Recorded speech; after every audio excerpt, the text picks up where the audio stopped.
एक समय की बात है। रामपुर नामक एक गांव में रमेश नाम का एक किसान रहता था। रमेश की कोई औलाद नहीं थी। रमेश के परिवार में सिर्फ रमेश और उसकी पत्नी ही थी। वह खेतों में काम करके जो कुछ भी कमा लेता, उसी में उसकी गुजर बसर हो जाती थी। पति पत्नी को किसी भी तरह की कोई चिंता नहीं थी, और फिर चिंता होती भी तो क्यों होती। उसके घर की जितनी भी जरूरतें थीं, वह रमेश की आमदनी में पूरी हो जाती थी। दोनों का जीवन ठीक ठाक गुजर रहा था। एक दिन की बात है। किसी काम की वजह से रमेश अपने गांव में गया और वहां पर उसने एक आदमी को देखा जिसकी बड़ी ही शानदार हवेली थी और वह बहुत ही कीमती कपड़े पहनता था। जब भी वो आदमी शहर में निकलता तो लोग खड़े होकर उसे सलाम करते थे। इस आदमी को देखकर इस तरह से ठाट बाट वाला जीवन बिताना चाहता था कि वो भी एक शानदार घर में रहे, कीमती कपड़े पहने और इस अमीर आदमी की तरह से ही लोग उसकी भी इज्जत करें। कुछ दिनों तक तो रमेश ने अपनी इस इच्छा को अपने मन में ही रखा। उसने अपने इच्छा के बारे में किसी से कोई बात नहीं की, परंतु एक शाम को उसने अपनी इच्छा अपनी पत्नी को बताते हुए कहा, आगेवान, मैं नगर में रहने वाले उस सेठ की तरह से अमीर बनना चाहता हूँ और बड़े ही ठाट बाट से जिंदगी गुजारना चाहता हूँ। जब रमेश की पत्नी ने यह बात सुनी तो कुछ पलों के लिए वह सोचने लगी। असल में रमेश की पत्नी ने भी अपनी सारी जिंदगी गरीबी में ही गुजार दी थी। इस गरीबी के हालत में भी वह अपने पति का पूरा साथ देती थी। उसने अपने पति के मुंह से धनवान बन जाने की इच्छा सुनी तो हैरान होने लगी। उसे यह बात अच्छी तरह से मालूम थी कि इस इंसान को अपनी चादर के हिसाब से ही पैर पसारने चाहिए। अगर चादर से बाहर पैर पसारने की कोशिश की जाए तो चादर फट जाती है। यह सोचकर रमेश की पत्नी ने कहा, सुनिए जी, हम लोगों की अच्छी जिंदगी गुजर रही है ना तो हमने किसी का कर्ज देना है और ना ही हम किसी की नौकरी करते हैं। हमें तो ईश्वर का धन्यवाद करना चाहिए जिसने हमें आत्मसम्मान के साथ जिंदगी गुजारने का मौका दिया है। अपनी पत्नी की बात सुनकर उस समय तो चुप हो गया, मगर अमीर बनने की इच्छा उसके दिल में अभी भी थी। बल्कि यह इच्छा दिन बीतने के साथ साथ और भी ज्यादा बढ़ती जा रही थी। रात के समय जब वह अपने बिस्तर पर लेटा था तो शानदार हवेली और नौकर चाकर के सपने देखने लगता। उसकी पत्नी तो आराम से सो जाती, मगर रमेश सारी रात करवटें बदलते रहता। रमेश की जो भी कमाई थी वह खाने पीने और रहने सहने में ही खत्म हो जाती थी। बचत के नाम पर उसके पास कुछ भी नहीं था, ना ही उसके आमदनी में किसी तरह की कोई बढ़ोतरी हो रही थी। वह अपनी इच्छा को पूरी कर सके, जिसका परिणाम यह निकला कि रमेश हर वक्त परेशान सा रहने लगा। इसी कारण से उसका मन अब काम में भी नहीं लगता था। उसकी आमदनी बढ़ने की बजाय अब कम होने लगी थी। पत्नी यह सब देखकर दुखी रहने लगी, परंतु वह बेचारी अपने पति को समझाने के अलावा और कर भी क्या सकती थी। रमेश दिल का बड़ा ही अच्छा इंसान था। वह दूसरों की सहायता करने में कभी पीछे नहीं हटता था। इसी वजह से गांव के लोग उसे अच्छा आदमी समझते थे और गांव में उसकी इज्जत भी थी। एक दिन की बात है। रमेश शाम के समय अपने घर वापस लौट रहा था। सर्दी का मौसम था। हल्की हल्की बारिश हो रही थी और तेज हवाएं भी चल रही थी। रमेश ने देखा एक बूढ़ा आदमी रास्ते के किनारे पर बैठा हुआ सर्दी से कांप रहा था।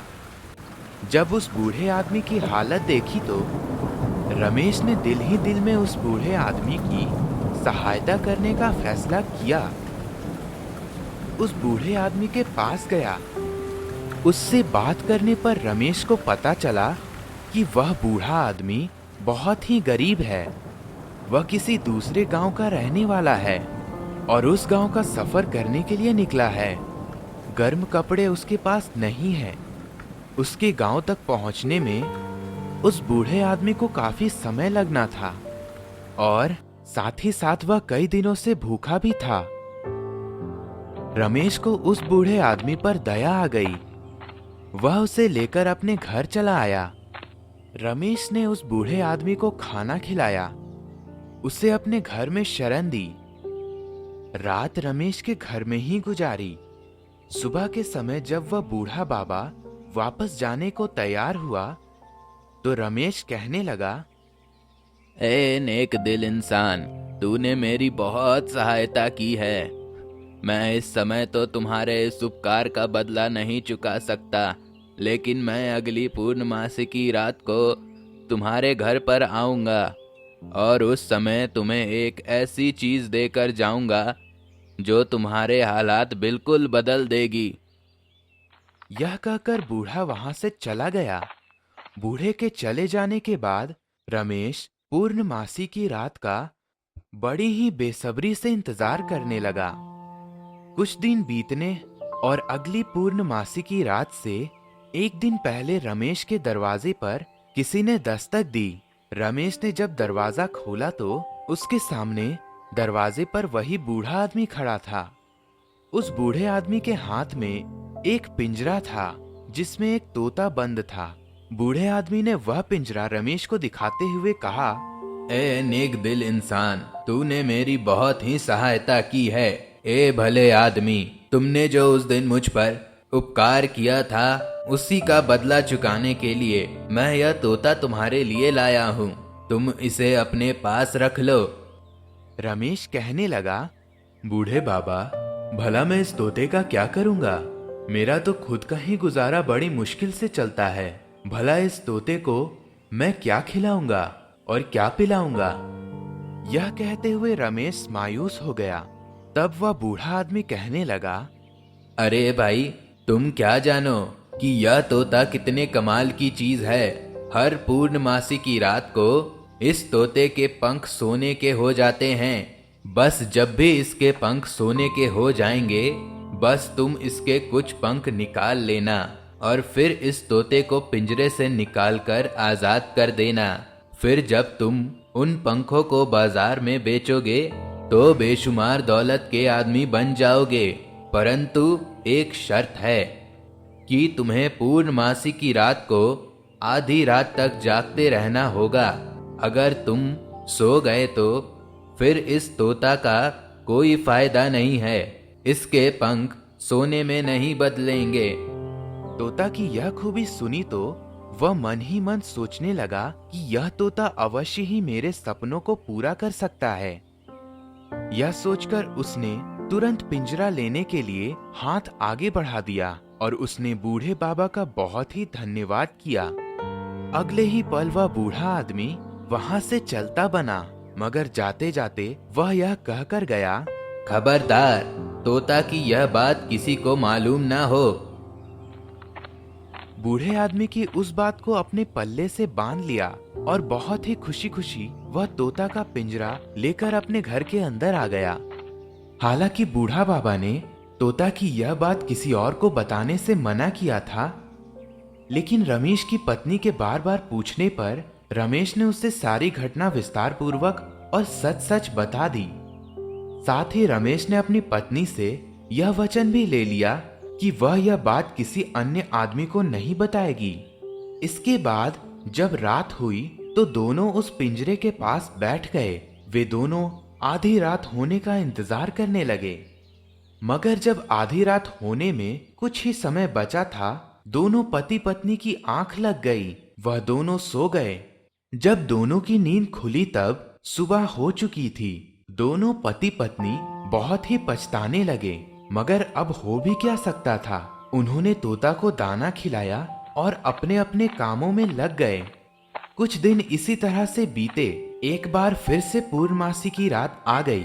और उसकी पत्नी ने इस बार यह पक्का इरादा कर लिया था कि वह आज की रात सुबह होने तक जागते ही रहेंगे।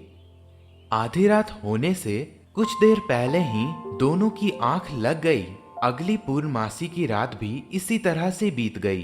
तब रमेश ने अपनी पत्नी से कहा, कोई बात नहीं, तोता तो हमारे घर में ही है, यह जाएगा कहाँ? एक न एक रात तो ऐसी आएगी जब हम दोनों जागते रहेंगे।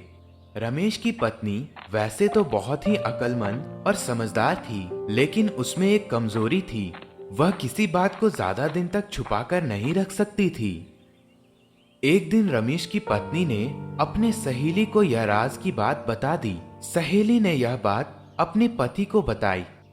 सहेली का पति गांव के जमींदार के यहाँ पर नौकर का काम करता था और फिर नौकर के द्वारा यह बात जमींदार को बता दी गई। वैसे तो जमींदार के पास दौलत की कोई कमी नहीं थी, लेकिन वह था बहुत ही लालची। सोचने लगा, अगर यह तोता मुझे मिल जाए तो मेरे वारे न्यारे हो जाएंगे। उसने अपने नौकर से कहा, अगर तुम किसी तरह से वह तोता वाला पिंजरा मेरे पास ले आओ तो मैं तुम्हें इनाम से माला माल कर दूंगा। नौकर ने अपने पत्नी की सहायता से वह पिंजरा रमेश के घर से चुराकर जमींदार के घर पहुंचा दिया और किसी को इस बात की कानो कान खबर भी नहीं हुई। रमेश जब खेतों में काम करके घर वापस आया तो देखा तोता और उसका पिंजरा वहां पर नहीं थे। रमेश सिर पकड़कर पछताने लगा। वह अपनी पत्नी पर चिल्लाने लगा कि तुम्हारी गलती की वजह से ही कोई पिंजरा चुरा कर ले गया। रमेश की पत्नी जानती थी कि उसने तोते का राज केवल अपनी सहेली को ही बताया था। वह अपनी सहेली के पास गई। उसने अपने सहेली को मजबूर कर दिया कि वह सच्चाई बता दे। सहेली पहले तो कसमें खाते रही कि उसने यह बात किसी को नहीं बताई। रमेश की पत्नी ने रोना धोना शुरू कर दिया। तब उसकी सहेली ने सच्चाई बताते हुए कहा, वह तोता गांव के जमींदार की हवेली में पहुंचा दिया गया है। उस समय यह रिवाज था कि अगर किसी को भी कोई शिकायत होती थी तो वह नगर के कोतवाल के पास जाता था। रमेश की पत्नी ने अपने पति को यह बात बता दी कि उनका तोता और पिंजरा जमींदार की हवेली पर है और उस हवेली में गांव का कोई आदमी दाखिल नहीं हो सकता। रमेश जमींदार से बहुत ही डरता था। रमेश क्या, पूरा गांव ही जमींदार से डरता था। उसके खिलाफ शिकायत भला कौन कर सकता था? वह इस बारे में सोचता रहा। उसने अपनी पत्नी को भी नहीं बताया कि वह क्या सोच रहा है। दूसरे दिन रमेश बिना किसी को बताए नगर के कोतवाल के यहाँ पर जा पहुंचा। उसने कोतवाल को सारी बात बता दी। रमेश की बात सुनने के बाद कोतवाल ने कहा, इस समय तो तुम चले जाओ, मैं कल तुम्हारे गांव में आऊंगा। तुम्हारा तोता तुम्हें वापस मिल जाएगा। दूसरे दिन पूरे गांव में यह बात फैल गई और वह जमींदार की हवेली पर मेहमान बनकर जाएंगे। कोतवाल ने जमींदार के यहाँ पर जब तोता वाला पिंजरा देखा तो कहने लगा, जमींदार साहब, मुझे एक बूढ़े आदमी ने बताया था कि यह तोता उसने एक गरीब किसान को दिया था। यह पिंजरा आपके पास कैसे आ गया? यह सुनकर जमींदार के चेहरे का रंग उड़ गया। जमींदार ने कोतवाल को धोखा देने के लिए कई तरह की बातें बनाई, लेकिन कोतवाल के आगे उसकी एक ना चली और वह सच्ची बात कहने पर मजबूर हो गया। कोतवाल ने जमींदार को आदेश दिया कि वह यह पिंजरा फौरन रमेश किसान के यहाँ पर भिजवा दे। जमींदार था तो बहुत ही लालची। सोचने लगा कि अगर मैं यह तोता किसी तरह से खरीद ही लूं, यह सोचकर वह कोतवाल से कहने लगा, कोतवाल साहब, मैं यह तोता तो रमेश से खरीद सकता हूँ। कोतवाल कहने लगा, अगर रमेश यह तोता और पिंजरा बेचना चाहता है और तुम इसकी वो कीमत देने को तैयार हो जो रमेश मांगेगा, तो यह तोता और पिंजरा तुम खरीद सकते हो। इसके बाद रमेश को हवेली पर बुलाया गया। जमींदार तोता की इतनी ऊंची कीमत लगाने लगा जो रमेश ने कभी सोची भी नहीं थी। तो रमेश वह पिंजरा बेचने के लिए राजी हो गया। वो ऐश्वर्या से भरी हुई थैली लेकर अपने घर लौट आया। जब रमेश अभी सो ही रहा था कि उसके दरवाजे पर दस्तक हुई। रमेश ने दरवाजा खोला तो घर के बाहर वही बूढ़ा आदमी खड़ा था जिसने रमेश को वह तोता और पिंजरा दिया था। बूढ़ा आदमी रमेश से कहने लगा, मैंने सुना है कि जमींदार ने वह तोता बहुत ही भारी कीमत अदा करके तुमसे खरीद लिया है। रमेश कहने लगा, जी हाँ, आपने बिल्कुल ठीक सुना है। मुझे उस तोता की बहुत ही अच्छी कीमत लगी है। बूढ़ा आदमी हंसते हुए कहने लगा, बस मैं यही चाहता था। रमेश ने कहा, मैं कुछ समझा नहीं। बूढ़ा आदमी एक बार फिर से हंसा और कहने लगा, कभी तोता के पंख भी सोने के हुए हैं? भला वह तो एक मामूली सा तोता था। जो कुछ भी हुआ है वह मेरी योजना के हिसाब से ही हुआ है। अब तुम्हारे पास काफी रुपया है, अब तुम उससे और जमीन खरीदो और मेहनत करो तो तुम भी दौलतमंद हो जाओगे। इसके बाद तुम अपनी सभी इच्छाएं पूरी कर पाओगे। कुछ समय बाद रमेश सचमुच ही एक बहुत ही अमीर आदमी बन चुका था। उसके पास अपना एक आलीशान मकान था, कीमती कपड़े पहनता था, पूरी शानो शौकत के साथ रहता था। दूसरी तरफ उस जमींदार ने आखिरकार मायूस होकर उस तोते को उड़ा दिया, क्योंकि कई महीने बीत जाने के बाद भी किसी भी पूर्णमासी की रात को उस तोते के पंख सोने के नहीं हुए थे।